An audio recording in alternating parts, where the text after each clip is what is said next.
శ్రీగురుభ్యో నమ. హరి ఓం.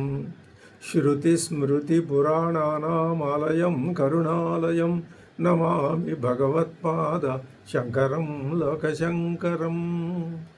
ఓం ఆప్యాయంతు మమాంగాని వాక్ప్రాణశ్చక్షుశ్రోత్రమధోబలమింద్రియాణి చ సర్వాణి సర్వం బ్రహ్మోపనిషదం మాహం బ్రహ్మ నిరాకుర్యాం మా బ్రహ్మ నిరాకరోద్. నిరాకరణమస్తు అనిరాకరణం మే అస్తు తదా నిరతేయ ఉపనిషత్సు ధర్మా తే మయి సంతు. ఓం శాంతి శాంతి శాంతి. కేనోపనిషత్తు తాను బ్రహ్మస్వరూపాన్ని గురించి ఏం చెప్పదలుచుకున్నదో, ఏ విధంగా చెప్పదలుచుకున్నదో ఆ విషయాన్నంతటినీ సంపూర్ణంగా మొట్టమొదటి 2 మంత్రవర్ణాల్లో చక్కగా వివరించి చెప్పింది. ఆ విషయాన్ని తమ భాష్యం ద్వారా శంకర భగవత్పాదులు కూడా చక్కగా వివరించి చెప్పారు. ఇంకా ఇందులో ఏ విధమైన అనుమానం ఉండటానికి వీల్లేదు. ఏ విషయంలో అనుమానం అంటే ఆత్మ విషయంలో, అంటే బ్రహ్మ విషయంలో, అంటే పరమాత్మ విషయంలో. ఇవన్నీ ఒకే అర్థంలో ఉపయోగించబడే పదాలు కాబట్టి ఒకవేళ ఏదైనా అనుమానం వస్తే ఆ అనుమానం కూడా ఎందుకు వస్తుంది? ఈ ఇంద్రియముల యొక్క బలం ఎక్కువగా ఉంది. బలం అంటే మనం ఆప్యాయంతు మమాంగాని బలం అని ప్రార్థించితే వచ్చే ఆ బలం కాదు, వాటికి సహజంగా ఉన్న బలం. అవి ఏం చేస్తాయి అంటే అవి తమ యొక్క విషయాల పరిధిలోకి మనస్సును లాక్కొని పోయి అందులో నుంచి మళ్ళీ వెనక్కి బయటికి రానియకుండా చేసే శక్తి వాటికి ఉంది. కాబట్టి ఆ శక్తి బలీయంగా ఉన్నప్పుడు ఎంత ఆ ఉపనిషత్ జ్ఞానాన్ని ఆ సాధకుడు సంపాదించినా మళ్ళీ పతనం, కిందకు పడిపోవటం అన్నది జరుగుతుంది. అప్పుడు ఏం జరగాలి? మళ్ళీ ఆ వైరాగ్యం, ఆ ఆత్మశక్తిని, ఆ జిజ్ఞాస అప్పుడు ప్రబలం కావాలి. అప్పుడు మళ్ళీ పైకి రావాలి. ఇది ఒక నిరంతర సంఘర్షణ. ఈ అనాత్మ మనిషిని కిందకి అంటే పైన, కింద పైన అని అర్థం కాదు, తమ వైపుకి, ఇంద్రియాల వైపుకి లాగుతుంది. జిజ్ఞాస ఇంద్రియాల నుంచి విడివడం అంటుంది, అతి ముఖ్య, అదే అర్థం. మరి సాధకులైన వారు, ధీరులైన వారు ఈ సంఘర్షణలో నుంచి నెమ్మదిగా బయటపడి తాము నిరంతరం ఆ ఆత్మధ్యానంలో ఆత్మరతులై ఉంటూనే ఉంటారు అనే ఈ విషయాన్ని స్పష్టంగా చక్కగా సోదాహరణంగా మొదటి 2 మంత్రవర్ణాల్లో ఉపనిషత్తు నిరూపించింది. ఇంకా ఇప్పుడు ఏం చెప్పాల్సి ఉంది? ఇప్పుడు ఇదిగో మనం చెప్పుకున్నటువంటి ఈ సంఘర్షణనే ఒకానొక ప్రత్యేకమైన విధానం ద్వారా చిత్రించి నీ యొక్క స్థితిని నీకు అర్థమయ్యేటట్లు చేసి నీ జిజ్ఞాసకి సమాధానం చెప్తే నువ్వు కాసేపు వింటావు, మళ్ళీ వెళ్ళిపోయి యథాప్రకారమే. అలా కాదు, జిజ్ఞాస ఒక పక్కన ఉంటూనే ఉండాలి, అది ఆరిపోకూడదు. కానీ ఈ సంఘర్షణ స్వరూపం నువ్వు తెలుసుకోవాలి. అది చెప్పడమే ఇప్పుడు ఈ కేనోపనిషత్తు యొక్క తరువాయి ప్రయత్నం. దానికే చెప్తున్నారు, అదే చెప్తున్నారు. ఇప్పుడు అవతారికి చెప్తున్నారు. పదభాష్యానికి తర్వాత మంత్రవర్ణానికి పదభాష్యానికి అవతారికి చెప్తున్నారు శంకర భగవత్పాదులు. ఏమని అవతారికి చెప్తున్నారంటే, నతత్ర చక్షుర్గచ్చతి ఇది ఉక్తే అపి. ఏమయ్యా, తర్వాత మంత్రవర్ణంలో నీకు నతత్ర చక్షుర్గచ్చతి అని చెప్తున్నావు అంటే అర్థం ఏమిటనమాట? నీకు తత్ర అంటే ఆ ఆత్మ అనే విషయాన్ని గ్రహించటానికి చక్షుహు నగచ్చతి అని మేము చెప్తున్నాం. అలా చెప్పినప్పటికీ కూడా పర్యనుయోగే హేతు, పర్యనుయోగే మళ్ళీ మళ్ళీ అడుగుతున్నాడట శిష్యుడు. అది ఉపనిషత్తులో లేదు, భగవత్పాదుల వారి మధ్యలో మనకి వివరించి చెప్తున్నారు. మరి అది తెలియకపోతే అసలు ఉపనిషత్తు ఎందుకు మాట్లాడుతుంది, ఏం మాట్లాడుతుంది అర్థం కాదు కదా. భగవత్పాదులు ఏమంటున్నారు, పర్యనుయోగే అపి అంటే మళ్ళీ మళ్ళీ అడగటం, మళ్ళీ మళ్ళీ ప్రశ్నించటంలో కారణం ఏమిటి, హేతుహు ఏమిటి కారణం, మళ్ళీ మళ్ళీ ఎందుకు అడుగుతున్నాడు ఆ శిష్యుడు, అసలు ముందేమని అడిగాడు.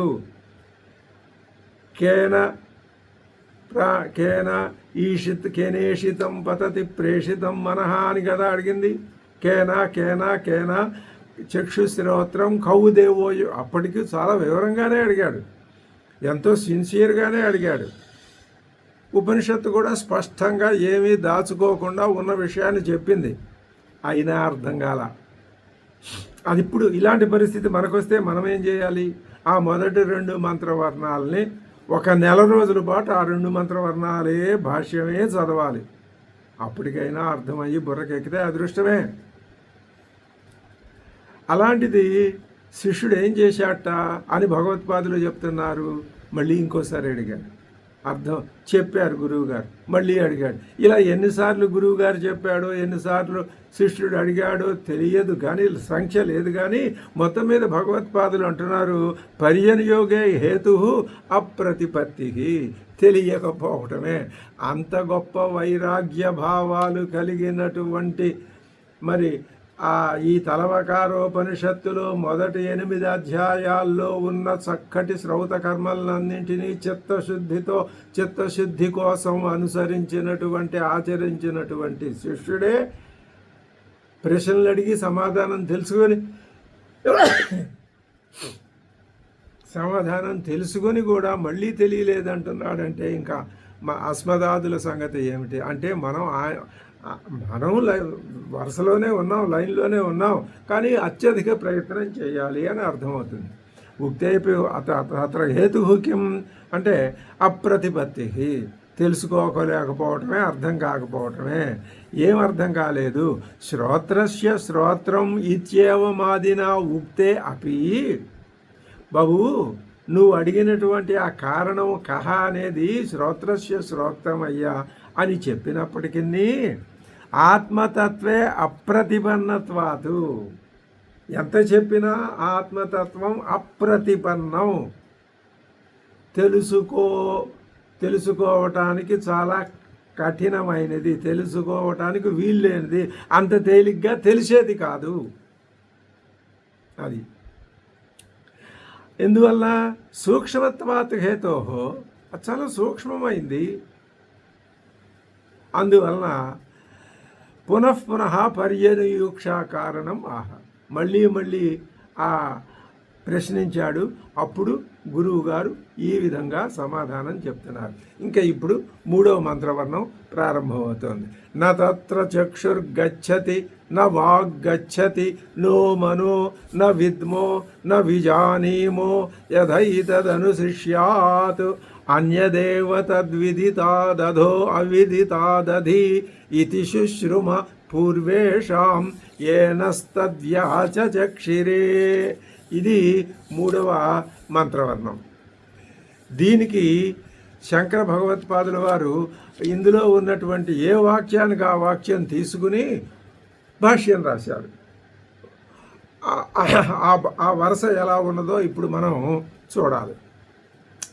ఇందులో మొదటి వాక్యం ఏమి అంటే, న తత్ర చక్షుర్గచ్చతి న వాగ్గచ్చతి. తత్ర అంటే అందులోకి, దానిలోకి అని అర్థం.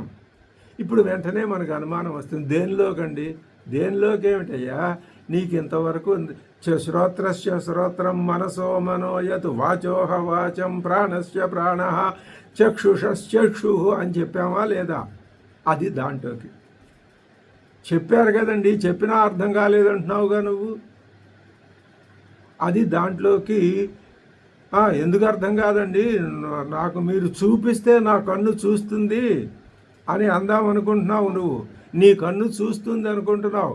నా తత్ర చక్షుర్గచ్చతి, నీ కంటికి అది కనపడదు.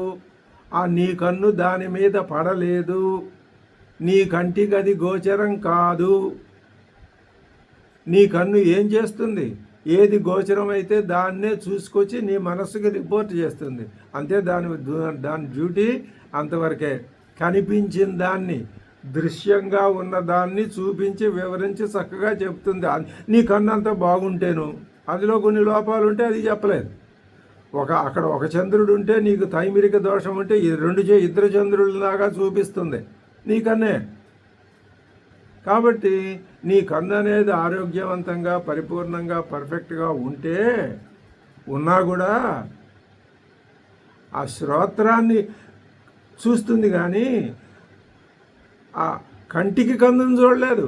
మరి అర్థమో పెట్టుకుంటే కన్ను కనబడుతుంది, కానీ ఈ కంటికి కన్ను ఉందే దాన్ని చూడలేదు. చెవికి చెవి ఉందే ఆ చెవిని చూడలేదు, రెండో చెవిని. అది చేయలేదు ఆ పని. నా తత్ర వాక్ చక్షుర్గచ్చతి. అంతేకాదు, చక్షువే కాదు, నా వాక్ గచ్చతి, వాగింద్రియం కూడా అక్కడికి వెళ్ళలేదు. వాక్ అంటే నోరు. నీకు రిపోర్ట్ చేసేవి రెండే కదా, చక్షువు చూసి చెబుతుంది, వాక్కు వివరించి చెప్తుంది.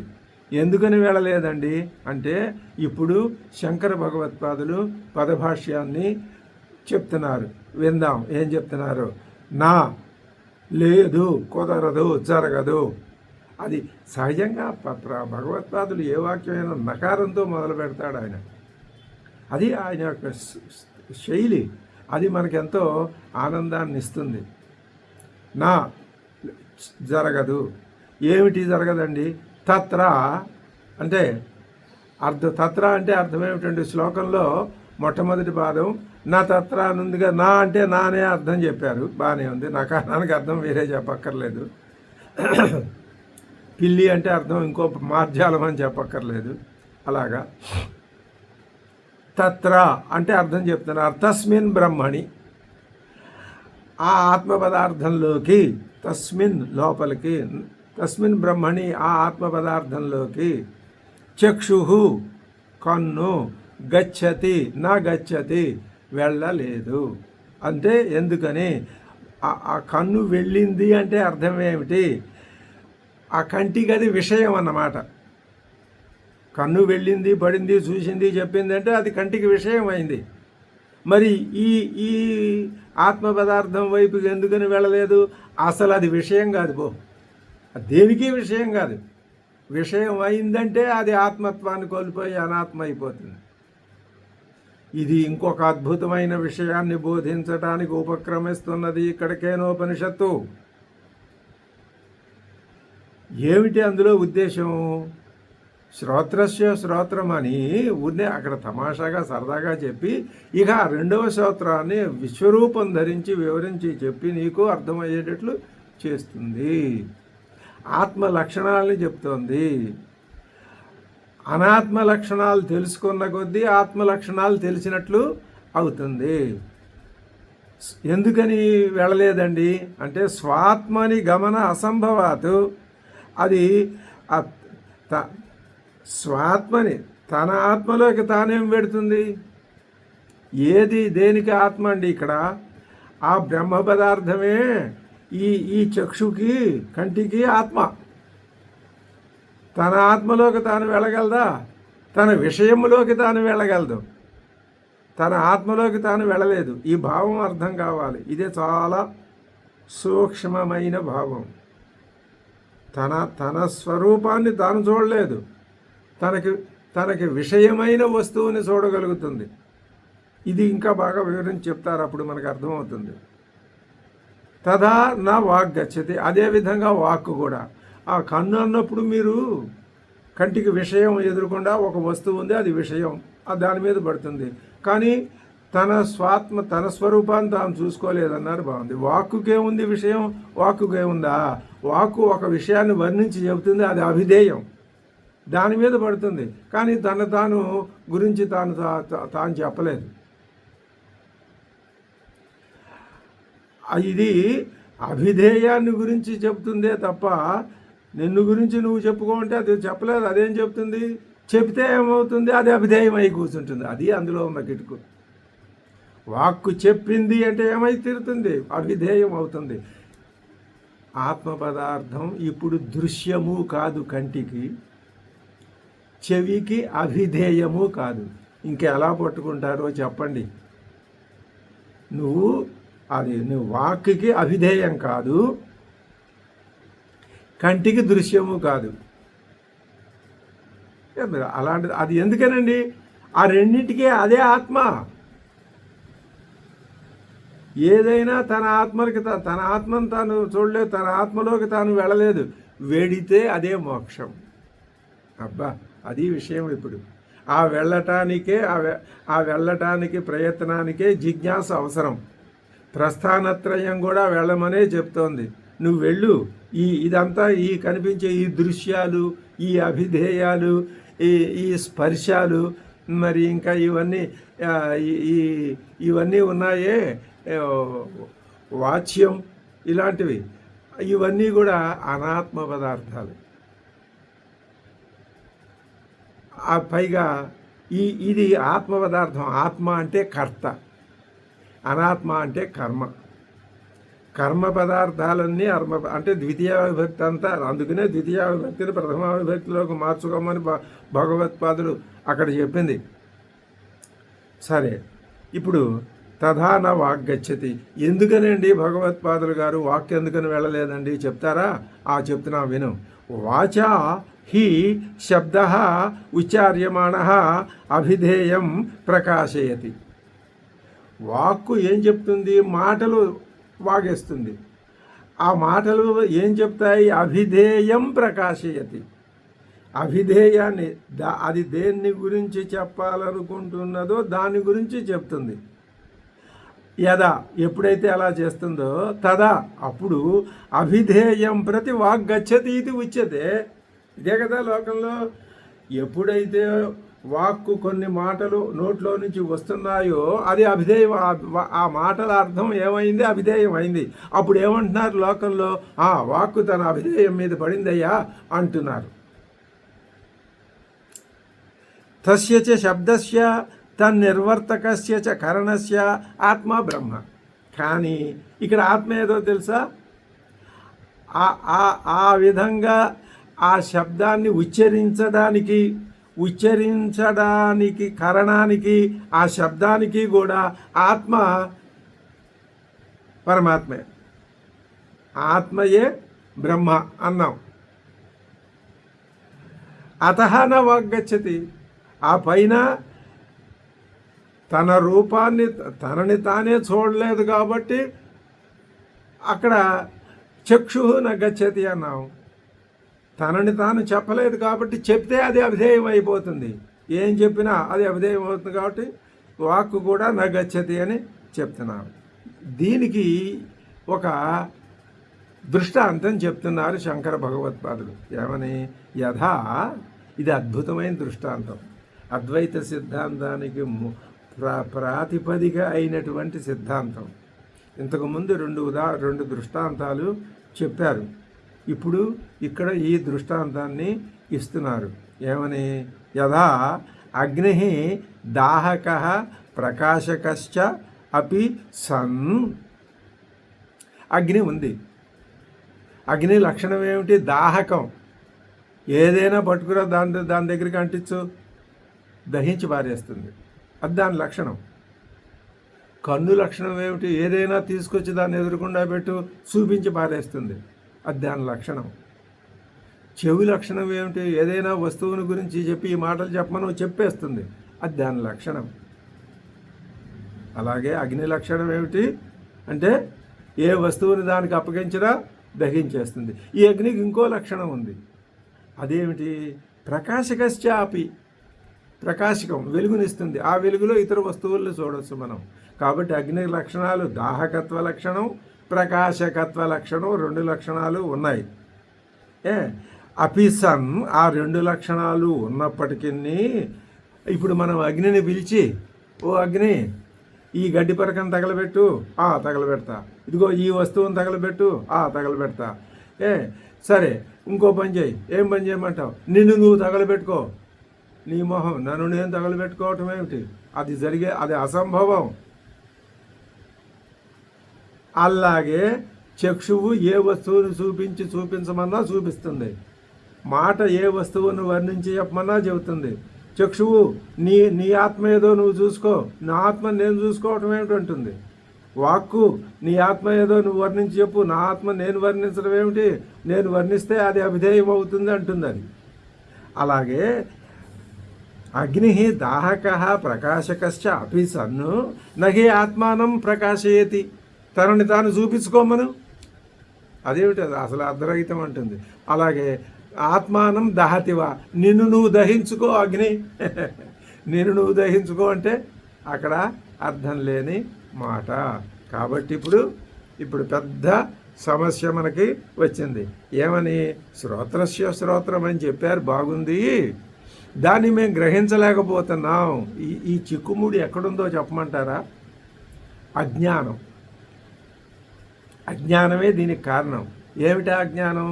నేను, నాది అనే భావాలు బాగా ఎక్కువైపోయి ఎంతకాలం నుంచి, ఎన్ని జన్మల నుంచి, ఎన్ని వందల వేల సంవత్సరాల నుంచి ఈ భావంలో పడి ఉన్నామో, మగ్గుతున్నామో తెలియదు, ఇంకా పోలేదు, ఉంది. దాని మూలాన ప్రత్యేగాత్మ, అదే ఈశావాస్యోపనిషత్తు అహమే వేదం సర్వం, అది దానికి విరుగుడు మందు. వెనక్కి తిరిగితే నీ స్వరూపం నీ కఠోపనిషత్తు చెప్పింది బ్రహ్మాండంగా. ఈ పరాంచికాని యతృణత్ స్వయంభూ, ఇంతకుముందు ఉదాహరించారు శంకర భగవత్పాదులు. ఆ స్వయంభూ బ్రహ్మ ఈ ఇంద్రియాలని బహిర్ముఖం చేసి సీలేసి పారేశాడు. అవి అంతర్ముఖం కాలేవు. నువ్వు ఆ సీల్ తొలగించి అంతర్ముఖం చేసుకోవాలి. అదే వేదాంత సాధన అంటే, ఆత్మదర్శనం అంటే అదే, అంతే తప్ప వేరే ఏది కాదు. అలా చేస్తే ఏమిటి లాభం? ఈ జన్మ పరంపర అనేది మళ్ళీ నీకు ప్రాప్తం కాదు. గ్యారంటీ ఏమిటి? ఎవ్వరూ గ్యారంటీ ఇవ్వలేరు, ఎవరికి వాళ్ళకే గ్యారంటీ. అక్కడికి వచ్చేసరికి ఎవరికి వారే యమునా తీరే. ఇప్పుడు అగ్ని దాహక ప్రకాశకశ్చాపి సన్ను నహి ఆత్మానం ప్రకాశయతి దహతివా అని. నతత్ర చక్షుర్గచ్చతి నవాగ్గచ్చతి, దేంట్లోకి వెళ్ళలేదు. ఆత్మ పదార్థాన్ని కన్ను చూడలేదు, వాక్కు వర్ణించి చెప్పలేదు. ఇదే వాక్యానికి వాక్య భాష్యం చెప్తున్నారు శంకర భగవత్పాదులు. ఏమని? నతత్ర చక్షుర్గచ్చతి ఇది. ఎందుకని అంటే, తత్ర అంటే అర్థం ఏమిటండి? ఇందాక చెప్పారు తత్ర అంటే తస్మిన్ బ్రహ్మణి అన్నారు, ఆ బ్రహ్మ పదార్థంలోకి అని. ఇప్పుడేమంటున్నారు? తత్ర అంటే శ్రోత్రాధ్యాత్మభూతే. అక్కడ బ్రహ్మ అని చెప్పి ఇక్కడ మీరు అక్కడ బ్రహ్మ అని చెబితే అర్థం కాలేదండి. అర్థం కాలేదా? నీ శ్రోత్రాదులు ఉన్నాయే వాటికి ఆత్మ ఇదే. శ్రోత్రం అంటే మొదటి శ్రోత్రం అంటే పైకి కనిపించే చెవి, రెండో శ్రోత్రం అంటే దాని యొక్క ఆత్మ, అంటే దానికి ఆ వినికిడి శక్తి అదే అని అర్థం. అటువంటి శ్రోత్రాద్య ఆత్మభూతే చెవులు, కన్ను, ముక్కు ఈ మొదలైన వాటికి స్వస్వరూపమైనటువంటి ఆ దాని అందులోనికి చక్షురాదీని నా విజ్ఞానం ఉత్పాదయంతి. ఆ ఆత్మ పదార్థంలో చక్షురాదులు విజ్ఞానాన్ని ఉత్పాదింపజేయలేవు. ఎందుకని? చక్షురాదిరా అంటే మధ్యలో ఇంకో వాక్చక్షుషోహ సర్వేంద్రియోపలాక్షణార్థం అంటే కన్ను, చెవి మొదలైన ఇంద్రియాలు కలిగించవు. ఎందుకని అంటే ఈ కన్ను, చెవి మొదలైన వాటితో మొత్తం దశేంద్రియాలు, కర్మేంద్రియాలు, జ్ఞానేంద్రియాలు, అన్ని ఇంద్రియాలని, మనస్సు, బుద్ధి ఇవన్నీ నీ దగ్గరున్న మొత్తం నీ సరుకంతా దాంట్లో గ్రహించాల్సిందే, అంతకంటే వేరే కారణం లేదు. ఇది వాక్య భాష అని చెప్పారు. ఇప్పటికి ఈ మూడో మంత్రవర్ణంలో మొదటి వాక్యాన్ని గురించి చెప్పారు. నతత్ర చక్షుర్గచ్చతి నవాగ్గచ్చతి. ఇప్పుడు తర్వాత వాక్యం తీసుకుంటున్నారు. నో మనో, మూడోది నా మనహ గచ్చతి. అది నిజానికి అది కూడా కలిపి ఇందాకడ దాంతోనే చెప్పుకోవాలి. ఇప్పుడు అలాగే చెప్పుకోవచ్చు. నో మనః మనశ్చ అన్యస్య సంకల్పయిత్రు అధ్యవసాయిత్రు చ సతు నా ఆత్మానం సంకల్పయతి నా అధ్యవస్యతి. అగ్ని దాహకం ప్రకాశకం అయినా తనని తాను దహించుకోలేదు, తనని తాను చూపించుకోవడం అసంభవం, అది జరిగేది కాదు, అసలు దానికి అర్థం లేదు. అలాగే నా మనస్సు కూడా అన్యస్య సంకల్పయిత్రు, వేరే ఆలోచనని సంకల్పించమంటే సంకల్పిస్తుంది, అధ్యవసాయిత్రు నిశ్చయించి ఇది అని చెప్తుంది లోకానికి. కానీ ఆత్మానన్న సంకల్పయతి, నిన్ను గురించి సంకల్పించుకుంటే నన్ను గురించి సంకల్పించుకోవటం ఏంటి? సంకల్పించుకోవడానికి ఏదైనా పదార్థం వస్తువో ఏదో ఒక చిన్న క్లూ ఇవ్వు, నేను దాన్ని సంకల్పించి చెప్తాను అంటుంది. నిన్ను నువ్వు సంకల్పించుకోవటం ఎలాంటిదంటే అగ్నిని పిలిచి నిన్ను నువ్వు దహించుకో అని చెప్పడం లాంటిది.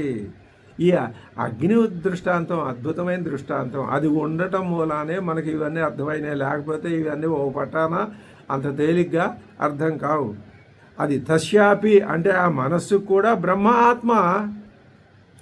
ఇప్పుడు చక్షువుకి ఆత్మ బ్రహ్మ, వాక్కుకి ఆత్మ బ్రహ్మ, మనస్సుకు కూడా ఆత్మేది బ్రహ్మ. ఎందుకని అంటే ఇంద్రియ మనోభ్యాం హి వస్తునో విజ్ఞానం. ఇంద్రియాలకి మనస్సుకి మాత్రమే వస్తువు గోచరిస్తుంది, అది విజ్ఞానం. వాటి చేతనే తెలుసుకోబడుతుంది, వాటి చేతనే తెలుపుడు చేయబడుతుంది.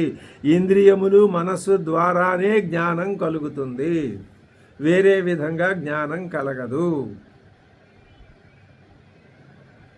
తదగోచరత్వాత్, వాటికి అవి కూడా ఎప్పుడు చెప్పగలవు? తమకు గోచరమైతే చెప్పగలవు.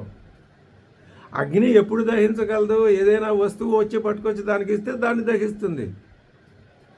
కానీ ఈ ఆత్మతత్వం ఉందే, అది ఇంద్రియాలకి మనస్సుకి అగోచరం, వాటి పరిధిలోకి రాదది, వాటికంటే మించింది. తది అగోచరత్వాతో అది అగోచరం అయినది కావటం చేత నా విద్మహ, మాకు అర్థం కావటం లేదు. నో మనో న విద్మో అంటే మాకు అర్థము కావటం లేదు. ఏమని?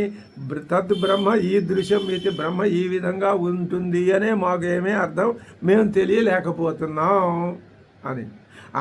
అందువల్లనే న విజానీమః అంటే ఏన ప్రకారేణ ఏతద్ బ్రహ్మ అనుశిష్యాదు ఉపదిశేత్ శిష్యాయ ఇత్యభిప్రాయ. ఇప్పుడు న విద్మః మాకు తెలియటం లేదు, నా విజానీమః మేము తెలుసుకోలేకపోతున్నాం. ఏం తెలుసుకోలేకపోతున్నారు? మా శిష్యుడికి ఈ బ్రహ్మ పదార్థాన్ని గురించి ఏ విధంగా తెలియచెప్పాలో మాకు తెలియటం లేదు, మేము తెలుసుకోలేకపోతున్నాము. దానికి కారణాన్ని కూడా సవివరంగా చెప్తున్నారు.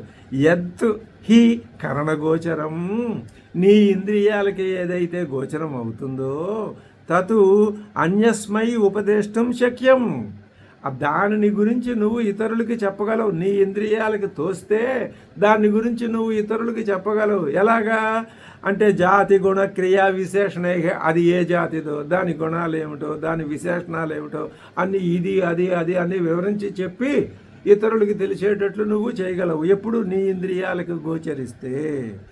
నా తతు జాత్యాది విశేషణవత్ బ్రహ్మ, కానీ ఆ బ్రహ్మకి జాతి గుణక్రియా విశేషాలు ఏమీ లేవు. ఏదైనా ఉంటే నీ ఇంద్రియాలు వర్ణించి చెప్తాయి, నీ మనస్సు ఆలోచించి చెబుతుంది, కానీ అవన్నీ ఏం లేని దాని గురించి ఏం చెప్తుంది? మరి లేనప్పుడు తదేజతి తన్నైజతి అని ఎందుకు చెప్పిందండి ఈశావాస్యోపనిషత్తు? అంటే చెప్పింది ఆ విధంగా కొంత నువ్వు అర్థం చేసుకుని ఆ తర్వాత నీ అనుభవంలోకి తెచ్చుకుంటేనే అర్థమవుతుంది. అది అక్కడ రహస్యం. నీ అనుభవంలోకి రాకపోతే ఎంత వివరించి చెప్పినా, ఉపనిషత్తులు ఎన్నిసార్లు చెప్పినా అది ఊరినే పైన చదువుకోవడం అవుతుందే తప్ప, లేకపోతే అది ఎలా వస్తుందండి అనుభవం? దానికే మననం నిధిధ్యాసనం, ఆ రెండు అవసరం. ముందు అసలు విషయం తెలుసుకో, విషయం పైన తెలుస్తుంది. తెలిస్తే ఏమవుతుందంటే మననం చేయి. మననం చేసిన కొద్దీ నీకు బుద్ధి చొచ్చుకుపోతుంది విషయంలోకి. ఇంకొకటి బుద్ధి పరిపక్వం అవుతుంది, ఇంకొకటి బుద్ధి పరిశుద్ధం అవుతుంది. ఇంకొకటి ఇవన్నీ ఈ మిగతా పట్టుకున్న ఈ కామక్రోధాదులు ఇంద్రియాలు ఉన్నాయే అనాత్మ పదార్థాలు, ఇవి రిలేటివ్ అంటే సాపేక్షకమైన పదార్థాలు, అవన్నీ నిన్ను విడిచిపెట్టిపోతాయి. ఈ కరణాలు ఇంద్రియాలు ఇవన్నీ సాపేక్షకాలు. పరబ్రహ్మతత్వం నిరపేక్షకం, దానికి ఎవరి అపేక్ష అక్కర్లేదు. ఇది సాపేక్షం, ఇంకొకటి ఉంటేనే ఇది ఉంటుంది, లేకపోతే ఇది లేదు. ఇవన్నీ దేని మీద ఆధారపడ్డాయి? నిరపేక్షం మీద.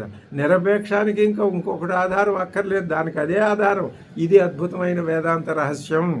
ఇది మనం ఎంత మననం చేసుకుంటే మనకి అంత వేదాంతం కరతలామలకం అవుతుంది. అదే చెప్తున్నారు, యద్ధి కరణగోచరం తదన్యస్మై ఉపదేష్టం శక్యం జాతి గుణక్రియా విశేషణై న తత్ జాత్యాది విశేషణవత్ బ్రహ్మ తత్ బ్రహ్మ న జాత్యాది విశేషణవత్. దానికి జాత్యాది విశేషణాలు ఏమీ లేవు. తస్మాత్ విషమం శిష్యాన్ ఉపదేశేన ప్రత్యాయయితుం.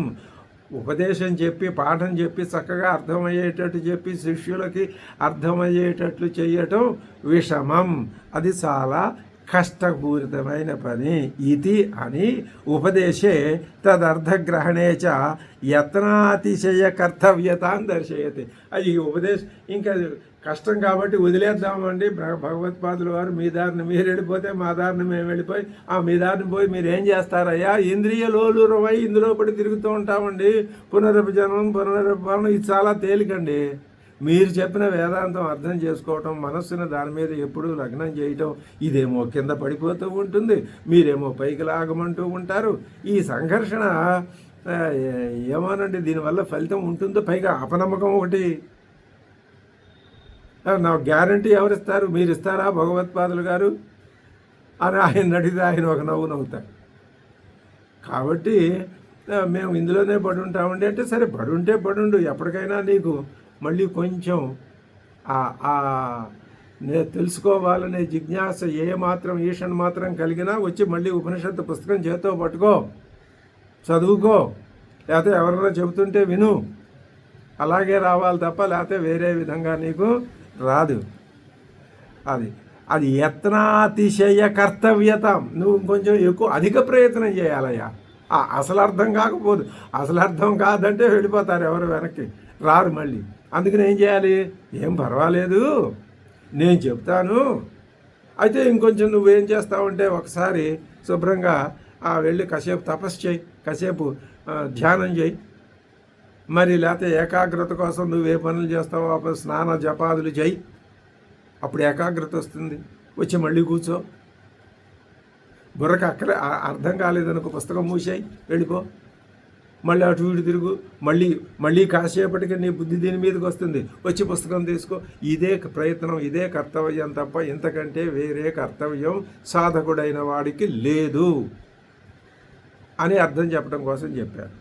తర్వాత ఇప్పుడు ఏం చెప్పారన్నమాట, పదభాష ఏం చెప్పారు దీనికే, ఈ నో మనః న విద్మః న విజానేమో యథైతదర్శిష్యాత్ అనే ఈ వాక్యాన్ని చెప్పడానికి, వాక్య భాషను చెప్పడానికి మరొక అవతారిక చెప్తున్నారు. అదేమిటి? న విద్మః న విజానీమః యథైతదనుశిష్యాదితి అత్యంతం ఏవ ఉపదేశ ప్రకార ప్రత్యాఖ్యానే ప్రాప్తే. ఉపదేశ ప్రకారానికి అడ్డం ఏర్పడింది. ఏ ఉపదేశానికి? న విద్మో న విజానేమో అనేసి కూర్చున్నారు. మాకు ఎలా చెప్పాలో అర్థం కావట్లేదు, మాకే తెలియట్లేదు, శిష్యులకి ఎలా చెప్పాలో తెలియట్లేదు అనే ఆలోచన వస్తే తదపవాద అయం ఉచ్యతే. దానికి అపవాదంగా అంటే నిషేధంగా ఈ మాట చెప్తున్నారు. ఏమని అంటే సత్యమేవం అంటే ఇది యథార్థమే. ప్రత్యక్షాదిభి ప్రమాణై నా పరహ ప్రత్యాయేతుం పరహ ఆత్మతత్వం ప్రత్యక్షాది ప్రమాణాల చేత నిరూపించబడటానికి జరిగేది కాదు, ఆస్కారమైనది కాదు. దానిని నువ్వు ప్రత్యక్ష ప్రమాణాల్లో ఇప్పుడు మరి ఈనాడు సంఘంలో కొంతమంది నాకు ప్రత్యక్షంగా చూపిస్తే నమ్ముతాయి. ప్రత్యక్షంగా నీకు ఎలా కనిపిస్తాయి? నీ చక్షువేమో ఎదురుకుండా ఉన్నదాన్నే చూడగలదు, పైగా దానికి అసలు పర్ఫెక్టా? కాదు. ఏదో ఒక 100కు 100 పర్ఫెక్ట్ కాదు. ఏ కొన్నైనా ఏదో ఎక్కడో దోషం ఉంటుంది. సరే ఉన్నా అది ఎంతవరకు ఉందో దాన్నే చూడగలరు తప్ప ఇది ఎలా తెలుసుకోవాలో ఇప్పుడు మేము చెప్తాం, జాగ్రత్తగా విను. పరహ నా ప్రత్యాయుతం శక్య ఆగమేనతు శక్యతే ఏవా. ఆగమేనతు అంటే శృతిని అనుసరించి, ఆగమం అంటే శృతి, వేదాంతం, ఉపనిషత్తుల ద్వారా మాత్రమే నువ్వు తెలుసుకోవాలి తప్ప వేరే మార్గం లేదు. ఆగమేనతు శక్యతే ఏవా. ఎందుకు? ప్రత్యాయయితం అంటే అనుభవాన్ని బట్టి, గురు అనుభవాన్ని బట్టి, శృతి బోధని బట్టి మాత్రమే మనము తెలుసుకోగలము. ఇది తదుపశేషార్థం ఆగమం ఆహా. ఇప్పుడు ఆగమం చెప్తున్నదట. ఏమిటి ఆగమము? న విద్మనో మనో న విద్మో న విజానీమో యథైతదను శిష్యాత్ అని ఆగమ రూపంగా చెప్తున్నది అంటున్నారు. బ్రహ్మ మనస్సుకు విషయం కాదయ్యా. మనస్సుకు విషయం కాదు కాబట్టి ఇంద్రియాలకి గోచరం కాదు. ఇంద్రియాలకి ఏవి గోచరం అవుతాయి? సుఖదుఖాదులు గోచరం అవుతాయి. సుఖదుఖాదుల్లాగా బ్రహ్మ గోచరం అయ్యేది కాదు. ఇది మనస్సుకు విషయం కాదు. పైగా ఈ బ్రహ్మ ఏం చేస్తుంది? ఈ మనస్సు మొదలైనటువంటి ఇంద్రియాలన్నింటినీ, ఆ సముదాయానికి అందరినీ ఇదే శాసిస్తుంది. ఈ ఆత్మే దాని స్వరూపమే. స్వరూపం అంటే దాని అధిష్టానం, అదే దాన్ని శాసిస్తుంది. వాటి వ్యాపారానికి అదే కారణం. అందుకనే శ్రోత్రస్య శ్రోత్రం అని అద్భుతమైన సమాధానం చెప్పాం కదా. వాటి వ్యాపారానికి అదే నిమిత్తం, వాటిని శాసించేది అదే. ఆ విధానాన్ని మేము అంతఃకరణంతో తెలియలేకపోతున్నాం. అది ఏ విధంగా శాసిస్తోందో వీటన్నింటినీ అది మేము మా అంతఃకరణంతో తెలియలేకపోతున్నాం. ఇది అసలు విషయం. అదే నో మనః న సుఖాదివత్ మనసో విషయ. ఈ సుఖాదుల్లాగా ఇది మనస్సుకు విషయం కాదు. ఏది? బ్రహ్మతత్వం. తతు ఎందుకని? ఇంద్రియ అవిషయత్వాత్. ఇంద్రియాలకు విషయం కాదు ఇది. ఇంద్రియాలకు విషయం అయితే అది కూడా ఏమవుతుంది? అనాత్మే అయి కూర్చుంటుంది. న విద్మో న విజానీమః అంతఃకరణేన మా అంతఃకరణముల చేత, మా మనస్సు చేత మేము న విద్మో న విజానీమః, మేము తెలుసుకోలేకపోతున్నాం, పట్టుకోలేకపోతున్నాం. ఎలాగా? యథా ఏతద్ బ్రహ్మ ఏ విధంగా ఉన్నదో ఆ విషయాన్ని. ఇంకా అది ఏమిటి? మనాది కరణజాతం అనుశిష్యాత్. మనస్సు మొదలైన వాటిని అది అనుశిష్యాత్ శాసిస్తున్నది. ఇందాక గురువుగారు శిష్యుడికి ఏ విధంగా శాసించి చెప్పాలో అర్థం కాలేదన్నారు. ఇక్కడ దానికి అర్థం ఏమని తిప్పి చెప్పారు? బ్రహ్మ పదార్థమే ఈ కరణజాతాన్ని అనుశిష్యాత్, అనుశాసనం కుర్యాత్, శాసనం చేస్తున్నదో అది ప్రవృత్తి నిమిత్తం భవేత్, దాని యొక్క ప్రవృత్తికి ఇదే కారణం అవుతున్నదో అది తథా అవిషయత్వాత్, అది మాకు అవిషయం కావటం చేత న విద్మః న విజానీమః కథమేతదనుశిష్యాత్ యథైతదనుశిష్యాత్ అని చెప్తూ, అథవా దీన్నే ఇంకో రకంగా కూడా చెప్తామయ్యా. ఏమని చెప్తామంటే శ్రోత్రాది లక్షణం బ్రహ్మ. శ్రోత్రాదులకి శ్రోత్రాది లక్షణం ఏది? ఆత్మ. విశేషేణ దర్శయ ఇది ఉక్త ఆచార్య.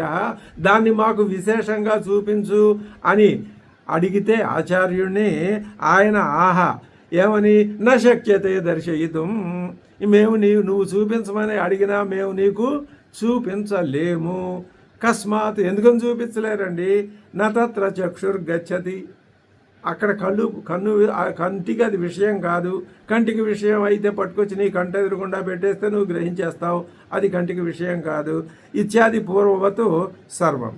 అత్రతు ఇక్కడ విశేషం ఏంటంటే అత్రతు విశేష యథైతదనుశిష్యాదితి. యథైతదనుశిష్యాద్ అనేది విశేషంట.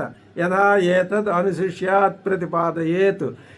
ఎలా ప్రతిపాదిస్తే నీకు అర్థమవుతుందో అది ఎలాగా అంటే అన్యహాపి శిష్యాన్ ఇతః అన్యేన విధినా ఇది అభిప్రాయ. ఏ గురువు గారు ఏ శిష్యుడికి దాన్ని వివరించి చెప్పగలరయ్యా? అంటే ఏ గురువు ఏ శిష్యుడికి దీన్ని అన్నింటికి నిమిత్తమైన దాన్ని నీ దృష్టిగోచరం అయ్యేటట్లుగా ఎవరూ చేయలేరు, ఏ గురువు చేయలేడు, ఏ శిష్యుడికి చెయ్యలేడు. అదే చెప్తున్నారు. ఇప్పుడు దానికి వాక్య భాష్యం కూడా చెప్పారు. దేనికి? నో మనో న విద్మో న విజానీమో యథైతదనుసృష్యాత్. ఈ వాక్యానికి పదభాష్యం చెప్పారు, వాక్య భాష్యం కూడా చెప్పారు. ఇంకా పోతే ఇదే శ్లోకంలో మొదటి 2 పాదాలు అయినాయి. ఏమిటా మొదటి 2 పాదాలు అంటే అవి నత్ర చక్షుర్గచ్చతి న వాగ్గచ్చతి నో మనో న విద్మో న విజానీమో యథైతదనుసృష్యాత్. ఇంకా ఇప్పుడు ఉత్తరార్థం ఉంది మంత్రవర్ణంలో. అన్యదేవ తద్విదితాదధో అవిదితాదధి ఇది శుశ్రుమ పూర్వేషాం ఏనస్తద్యాచ చక్షిరే. ఇప్పుడు ఏమనిపిస్తుంది? గురువుగారు ఇక మీకు నమస్కారం, మీ దగ్గర ఉన్న సరుకు అయిపోయింది, మేము ఇంకో గురువు దగ్గరికి వెళ్తాము అని అనుకుంటావా? అది లేదని చెప్పారుగా, ఇప్పుడు ఏం చేయాలో అర్థం కావట్లేదు. నువ్వేం కంగారు పడకో, నీరసపడకో, దానికి పద్ధతి ఉంది, అది మేము చెప్తాం, జాగ్రత్తగా విను, తర్వాత ఉత్తరార్థంలో చెప్తామని చెప్తున్నారు. అది ఏ విధంగా ఉంటుందనేది మనం తర్వాత తెలుసుకుందాం. ఓం ఆప్యాయంతు మమాంగాని వాక్ప్రాణశ్చక్షుశ్రోత్రమధోబలమింద్రియాణి చ సర్వాణి సర్వం బ్రహ్మ ఉపనిషదం మాహం బ్రహ్మ నిరాకుర్యాం మామా బ్రహ్మ నిరాకరోతు అనిరాకరణమస్తు అనిరాకరణం మేస్తు తదాత్మని నిరతేయద్ ఉపనిషత్సు ధర్మాస్తే మయి సంతు. ఓం శాంతి శాంతి శాంతి.